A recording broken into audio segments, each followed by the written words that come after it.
Reality bends the moment you stop demanding proof. Not tomorrow, not next week.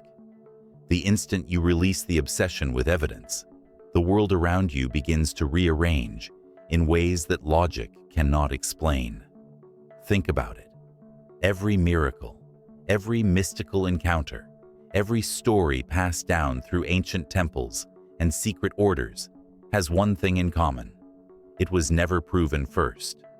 It was lived, felt, and only later spoken of in hushed voices. Proof is the shadow, never the source. The ancients knew this. The Sufis whispered of it in their poems. Taoist sages hinted at it when they spoke of the flow of the unseen river. Even the mystics of the desert wandering beneath the stars understood. The need for proof is the chain that binds perception to the ground, while faith, pure, unburdened faith, lets the soul ascend beyond the ordinary. In this video, we will explore why reality shifts only when you release the hunger for validation. We'll journey through forgotten teachings, explore how civilizations once lived by this principle, and uncover why modern minds resist it so fiercely. More importantly, we'll ask, how can you, here and now, experience this shift in your own life? Because here's the hidden key. Proof is not the doorway. It's the lock. The moment you stop rattling it, the door swings open. So I invite you to stay with me until the very end, as we uncover truths that have been buried beneath centuries of skepticism and forgotten wisdom. By the time we finish, you may begin to notice subtle ripples in your own reality. Ripples that were always there, waiting for you to see beyond proof. And let me ask you this. Have you ever experienced something so powerful, so real, yet you couldn't explain it to anyone else without being doubted? If so, share your story in the comments below, because your experience may be the key that unlocks another seeker's awakening. Throughout history, humanity has been torn between two forces, the yearning for the unseen and the demand for proof. It is a paradox as old as time itself. Consider the Hermetic teachings from ancient Egypt, inscribed not in books, but in whispered initiations, where knowledge was guarded by secrecy. The Emerald Tablet, attributed to Hermes Trismegistus, declares, "As above, so below, as within, so without." This was not a scientific formula to be proven in a laboratory. It was a key to perception, meant to be embodied rather than explained. The Vedic sages of India lived by the same truth. For them, the cosmos was not something to be dissected, but to be entered into. They taught that ultimate reality, Brahman, could never be captured in words or measurements. To demand proof of it was like demanding proof of the sun while standing in its light. And in the deserts of Judea, mystics who would later shape the Kabbalistic tradition spoke of Ein Sof, the infinite, the hidden source of all creation. It was said that once you sought to prove the infinite, you reduced it to something finite, and in doing so, you lost it entirely. Notice this pattern. Whether east or west, temple or desert, every tradition of wisdom guarded one secret. That proof is the language of the mind, but truth speaks to the soul. Yet as time marched forward, something shifted. The rational age dawned. Proof became king. Science replaced mystery, and doubt became the currency of intelligence. The mystical became superstition, and the esoteric was branded as delusion. But here is the irony. Even science, when pressed to its deepest edge, breaks apart into mystery. Quantum physics reveals particles that behave differently when observed. Reality itself seems to bend to perception. Isn't this precisely what the ancients said? That the moment you release your demand for proof, the universe responds in ways beyond comprehension? I often wonder, was it really that the ancients lacked science? Or was it that we, in our obsession with evidence, have lost the capacity to see reality as they once did? Perhaps proof has become our cage, polished and intellectual, but still a cage nonetheless. And here's the question I want you to consider. Do you believe the ancients were simply naive dreamers? Or do you feel they tapped into a dimension of truth we've since forgotten? Share your thoughts below. I read them carefully because your perspective shapes the next layer of this exploration. To understand why reality shifts the moment you stop needing proof, we must first look at how the mind shapes the world it sees. Imagine this. You stand before a mirror. If you frown, the reflection frowns. If you smile, the reflection smiles. But what if you demand proof that the mirror will respond before you dare to change your expression? You stand frozen, waiting. The mirror remains motionless, unyielding. It seems lifeless, until you move first. Reality is the same. It is the mirror of consciousness. When you demand proof, you are like the person staring into the mirror, refusing to smile until the reflection smiles first. It never happens.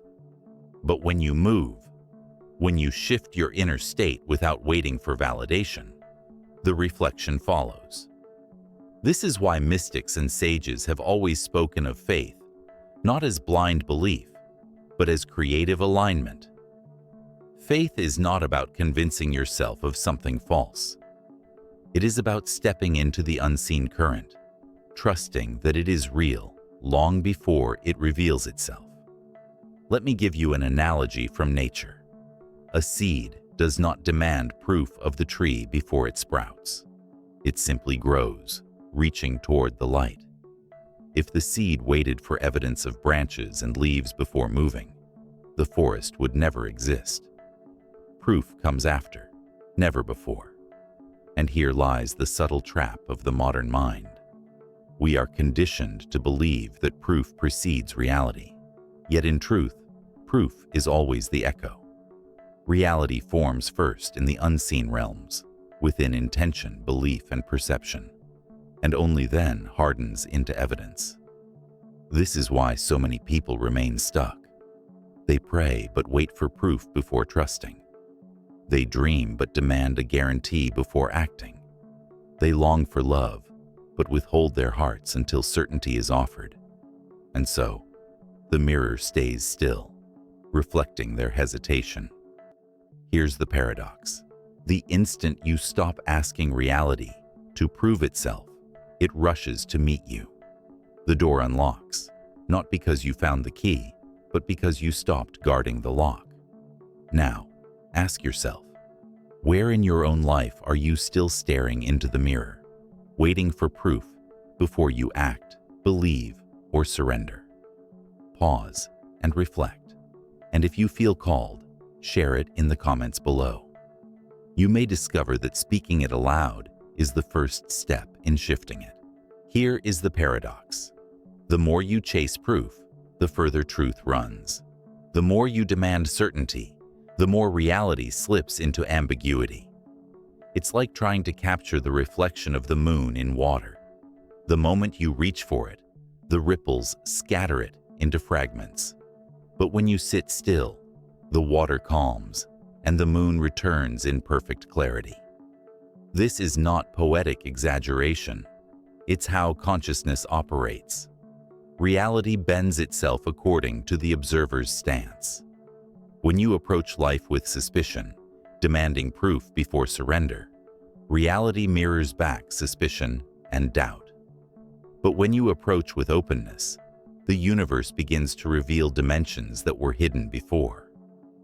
One of the greatest misconceptions is that proof protects us. We cling to evidence as if it will shield us from deception, failure, or heartbreak. But here's the deeper truth. Proof often arrives too late. By the time something is proven, it is no longer alive in its mystery. It is already past. Think of love. The moment you demand proof of it, you kill its spontaneity. Think of intuition. The moment you insist on evidence, you smother the whisper before it speaks. Mystical traditions understood this deeply. The Taoists spoke of the uncarved block, the idea that ultimate reality loses its essence the moment we try to define it. Zen masters used koans, riddles with no rational answer, not to confuse, but to break the student's addiction to proof. Even Jesus said, "Blessed are those who have not seen and yet believe," not as dogma, but as a recognition of how reality unfolds. Belief opens the door. Proof is what follows. But here is my personal reflection. Letting go of proof does not mean abandoning discernment. It does not mean becoming gullible or falling for illusions. Instead, it means shifting your center of gravity from the mind that demands control to the soul that trusts the unseen currents. Skepticism says, "Show me, then I'll believe." Spirit whispers, "Believe, and you will see." And if this still feels abstract, consider this. Every invention, every breakthrough, every leap of human progress began without proof. The Wright brothers had no proof that man could fly, only a vision. Nikola Tesla had no proof of wireless energy, only an inner knowing. Proof came later, when the world caught up with what was already real to them. So ask yourself, what vision, what dream, what inner knowing have you been postponing because you're still waiting for proof? And what might happen if, instead of waiting, you dared to move as if it were already true? Share your thoughts in the comments. I want to see the sparks of your inner visions, because sometimes speaking them out loud is the first act of creation. Understanding that reality bends when you release the hunger for proof is one thing. But how do you live it? How do you step into this unseen current without drifting into fantasy or wishful thinking? The answer is practice. Subtle, intentional practices that rewire the way you meet reality. 1. The art of acting. As if. Choose one area of your life where you've been waiting for proof, whether it's love, abundance, or inner peace. Instead of asking, "When will it happen?" begin to act as if it is already unfolding. Walk with the posture of someone who has already found it. Speak with the tone of someone who already trusts it. This isn't delusion. It is alignment. Remember the mirror. The reflection moves after you do. 2. The ritual of surrender. Each day, take 5 minutes in silence. Place your hands over your heart, breathe deeply, and whisper, "I release the need for proof. I trust what is unseen." Let yourself feel the weight of proof fall away like chains unclasping. This simple ritual creates space for new patterns to emerge, because the mind quiets when it is no longer arguing with reality. 3. Journaling the invisible. Keep a notebook solely for the subtle things you notice. Synchronicities, intuitive nudges, dreams, small coincidences that hint at an unseen order. The more you write them, the more they multiply. Proof, ironically, begins to arrive the moment you stop demanding it. 4. The courage to leap. At some point, the practice will ask for action, a phone call you've been avoiding, a risk you've been postponing, a truth you've been afraid to live. Do it without waiting for guarantees. Every mystic, every visionary, every creator took the leap without proof, and it was that leap itself that shaped reality around them. Of course, obstacles will come. Doubt will whisper, "You're being foolish." Fear will ask, "What if you're wrong?" Here's my perspective. It is better to live one day in trust and discover mystery than to live a lifetime in hesitation, staring at the locked door. Proof will never come first. It is the echo of your courage. So here is my challenge to you. Choose one small area of your life where you will stop demanding proof. It doesn't have to be grand. Maybe it's trusting a hunch, starting a project without knowing the outcome, or opening your heart without guarantees. Then come back here, and in the comments, share what happened. You might be surprised at how quickly reality begins to shift.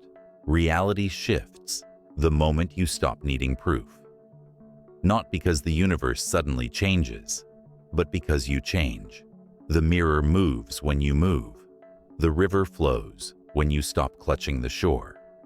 The mystery reveals itself when you stop interrogating it.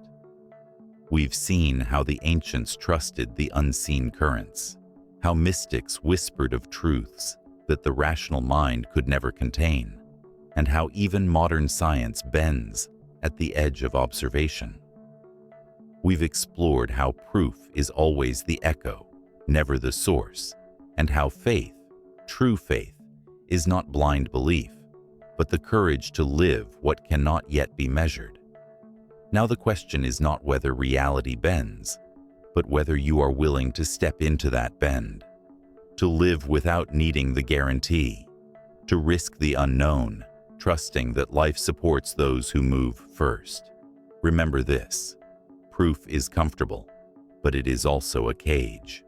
Mystery is uncertain, but it is the birthplace of transformation. The choice is always yours. Which will you serve? I'll leave you with a question to carry in your heart. Where in your life are you still waiting for proof? And what would happen if you stopped waiting? Share your reflections in the comments below. I read them carefully because each of your stories adds another layer to this collective unfolding. And if this exploration has stirred something within you, consider joining me on this journey by subscribing and sharing this with others who are ready to step beyond the limits of proof. Together, we awaken not just to knowledge, but to living wisdom. Until next time, walk gently, trust deeply, and remember, the unseen is always listening.